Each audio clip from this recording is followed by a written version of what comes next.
یہ وہ مکتب ہے جو دنیا کی مشکلات کا حل نہیں بتاتا، بلکہ قبر کی تاریکی میں بھی انسان کے ساتھ جاتا ہے، قبر کی تاریکی میں بھی انسان کی رہنمائی کرتا ہے، قبر کی تاریکی میں بھی انسان کا ہاتھ پکڑتا ہے۔ اور محمد و آل محمد کا غلام جب قبر کی تاریکی میں جاتا ہے، کچھ نورانی چہرے اس کے سامنے آتے ہیں، دیکھتا ہے، دیکھ کر حیران اور پریشان ہوتا ہے۔ میں تمہیں نہیں جانتا، دنیا میں نے تمہیں کبھی نہیں دیکھا۔ اس مشکل لمحے میں جب میرے احبا، میرے اعزاء، میرے دوست مجھ کو یہاں چھوڑ کر چلے گئے، قبر کی اس تاریکی میں تم کون ہو جو میری مدد کو آ گئے؟ اس وقت ایک نور کی وہ صورت اور چہرہ یہ بولتا ہے کہ میں وہ نماز ہوں جو تو دنیا میں پڑھا کرتا تھا، آج اس مشکل کی گھڑی میں تیری مدد کو آ گئی۔ ایک چہرہ یہ کہتا ہے وہ واجب روزے جو تو نے رکھے، ہم آج نور کی شکل میں تیری مشکلات کے حل کے لیے آ گئے۔ ایک صورت یہ کہتی ہے تیرے وہ واجبات اور وہ محرمات جن کی تو پرواہ کرتا رہا، واجب کو بجا لاتا رہا، حرام کو ترک کرتا رہا، آج ہم تیری مدد کو آ گئے۔ عزیزان محترم، ایک چہرہ، ایک نورانی صورت جو سب سے زیادہ نورانی ہے، وہ چہرے ایک دوسرے سے بات کرتے ہیں، وہ نور ایک دوسرے سے بات کرتے ہیں۔ ہم سب نے اپنا تعارف کرا دیا، میں نماز ہوں، میں روزہ ہوں، میں واجبات ہوں، میں محرمات ہوں، لیکن یہ نورانی چہرہ، یہ نورانی صورت جس کا نور سب سے زیادہ ہے اور جو اس کے سرانے کھڑا ہوا ہے، یہ نور خاموش ہے۔ آؤ ذرا اس سے پوچھتے ہیں یہ کون سا نور ہے۔ آتے ہیں اس کی طرف، پوچھتے ہیں تو کون سا نور ہے جو تو اس مرنے والے کی مدد کو آ گیا؟ عزیزان محترم، کیا سمجھتے ہیں اس نور نے کیا جواب دیا ہوگا؟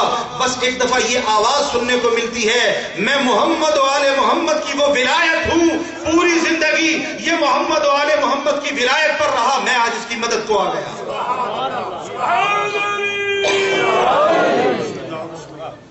درود پڑھیے بار محمد و آل محمد۔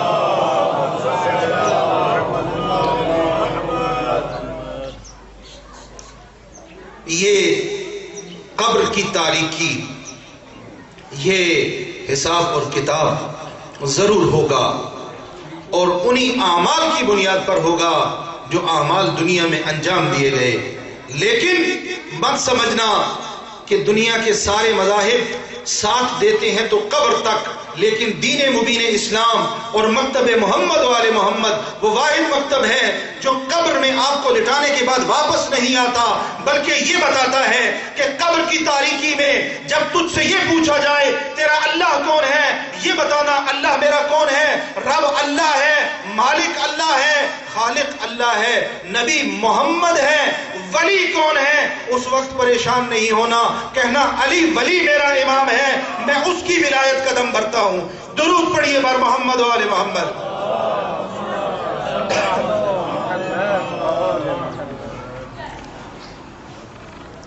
محمد عربی صلی اللہ علیہ وآلہ وسلم،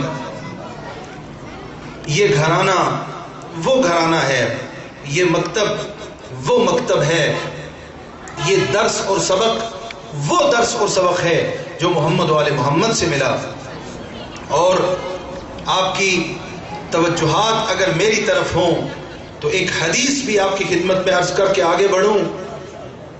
رسالت مآب سے صلی اللہ علیہ وآلہ وسلم سے کسی نے یہ پوچھا، سرکار یہ ارشاد فرمائیے، یہ بتا دیجئے کہ آپ جو ان مراتب اور منازل پر پہنچے تو آپ کو یہ منازل اور مراتب کہاں سے عطا ہوئے؟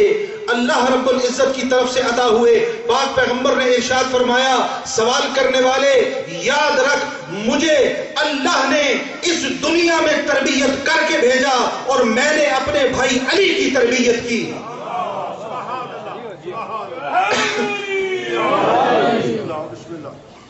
میں اللہ کا تربیت شدہ ہوں اور میرا بھائی علی میرا تربیت شدہ. درود پڑھیے بار محمد و آل محمد.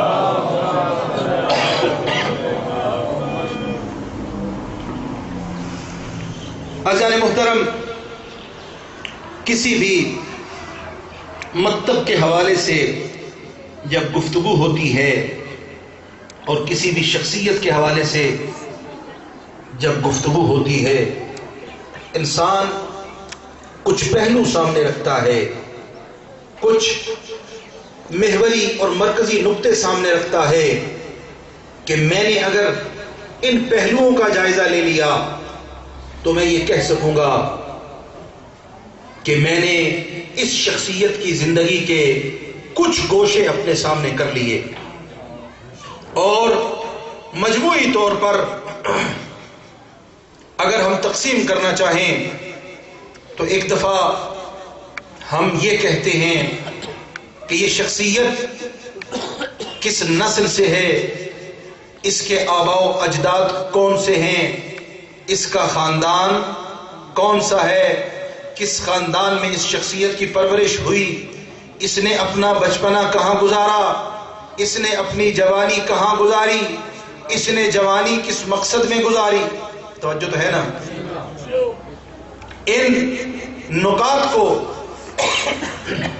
جب سامنے رکھ لیں گے تو کسی حد تک اس شخصیت کے بارے میں جائزہ لے سکیں گے.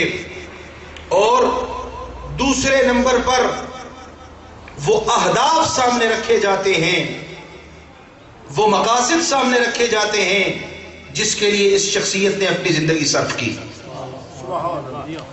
یہ دو بنیادی نقطے اور بنیادی محور جن کے حوالے سے گفتگو کرنے کے بعد اس شخصیت کے کچھ خد و خال ہمارے سامنے واضح ہوتے ہیں. سرکار ختمی مرتبت صلی اللہ علیہ وآلہ وسلم وہ شخصیت ہے جس کے بارے میں خداوند متعال نے قرآن کریم میں بھی سرکار کے قصیدے بیان فرمائے، سرکار کی عظمت کو بیان کیا. ائمہ ہدی علیہ السلام نے بھی سرکار کی شخصیت کو بیان کیا، سرکار کے فضائل کو بیان کیا. سوال کرنے والا امیر کائنات کی خدمت میں آتا ہے اور آ کر عرض کرتا ہے، اے علی ذرا یہ تو بتائیے کہ محمد عربی کے فضائل کیا ہیں، ہمیں تھوڑا سا تعارف فضیلت محمد عربی کا بیان فرما دیجئے. علی ولی نے مسکرا کے دیکھا اور کہا، سوال کرنے والے بہت بڑا سوال کیا، لیکن جس ہستی سے سوال کیا ہے یہ وہ ہستی ہے جس نے کسی سوال کے جواب میں انکار نہیں کیا. مولا امیر کائنات نے یہ فرمایا، تیرے سوال کے جواب میں میں تجھ سے ایک سوال کرتا ہوں، ذرا یہ تو بتا، اگر تجھ سے کہا جائے اس دنیا میں اللہ کی جو نعمتیں ہیں ان کو اپنی انگلی پر گن کے بتاؤ، آیا تم ان کو گن سکو گے؟ وہ سوال کرنے والا پریشان ہو گیا اور یہ کہنے لگا، مولا کائنات کیسے ان چیزوں کو گننا ممکن ہے جن کے بارے میں خود اللہ رب العزت نے قرآن کریم میں یہ ارشاد فرمایا، وَإِن تَعُدُّوا نِعْمَةَ اللَّهِ لَا تُحْصُوهَا. اگر تم دنیا کی نعمتوں کو شمار کرنا چاہو تو یہ تمہارے بس کی بات نہیں ہے. اب سوال کس کے بارے میں کیا جا رہا ہے؟ سوال علی ولی کے فضائل کے بارے میں، سوال رسالت مآب کی فضیلتوں کے بارے میں کیا جا رہا ہے. کس سے کیا جا رہا ہے؟ علی ولی سے کیا جا رہا ہے. علی ولی یہ ارشاد فرماتے ہیں، جب تو دنیا کی ان نعمتوں کو گن نہیں سکتا جن کے بارے میں قرآن کریم نے کہا، ان تعدوا نعمت اللہ لا تحصوها. اب ذرا آجا دیکھ کہ قرآن نے اس دنیا کی نعمتوں کو کہیں اور کس انداز میں شمار کیا؟ اللہ رب العزت یہ فرما رہا ہے متاع الدنیا قلیل، اس دنیا کی متاع قلیل ہے۔ اللہ نے وہاں پر کہا متاع دنیا قلیل، یہاں پر فرمایا دنیا کی نعمتوں کو تو شمار نہیں کر سکتا۔